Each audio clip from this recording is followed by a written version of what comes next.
Mamma, hvernig væri heimurinn kristnin hefði ekki verið til? Erfið spurning svona snemmi morgun.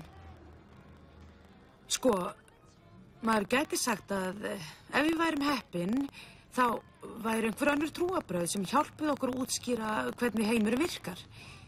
Ef við værum óheppin, þá værum við stödd í andlegu myrkri og tryðum ekki á neitt.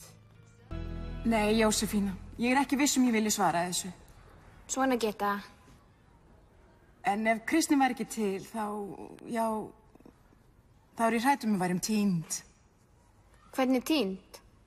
Þannig, þá held ég að þér illa hefði náð yfirhöndinni. Jesús Kristur sannleikurinn. Það aðeins í gegnum hann sem við finnum frelsi.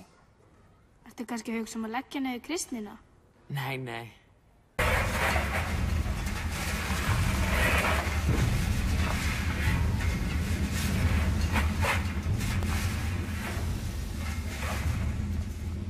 Hver gaf ykkur tittunum leyfi til að hætta að vinna?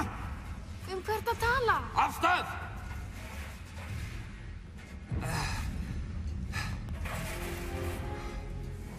Þarna ertu 47. Þú voru að hjálpa okkur hérna.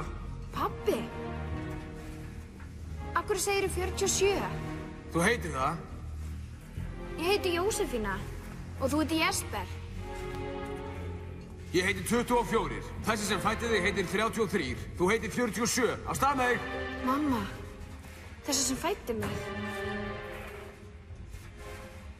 Hvað þetta eiginlega? Þrýstingur fellur. Meiri kraft á kallana. Þarna sérðu hvað gerist maður breyti sögunni. Hvað meinarðu? Já, Jesús vill ekki vera sonur Guðs. Þannig að nútíminn orðinn svona.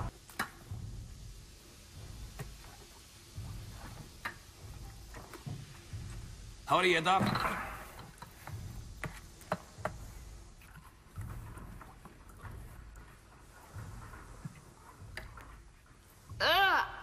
Þetta ógeðslegt.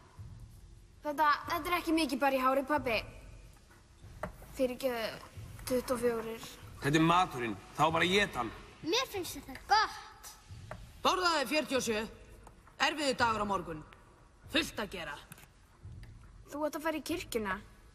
Þú ert prestur. Prestur? Hvað það? Vitið þið þá ekki Jesú og kristnina?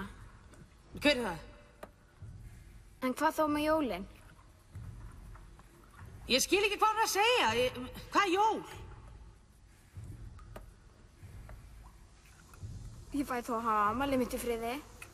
Það engin afmæli hér. Hvað með Guð? Við erum öll guðir. Já, þetta eru sum okkar aðeins meiri guðir en aðrir. Hver býr fyrir ofan? Það yfirbúinn. Hann sá sem mest guð. Förum að sofa.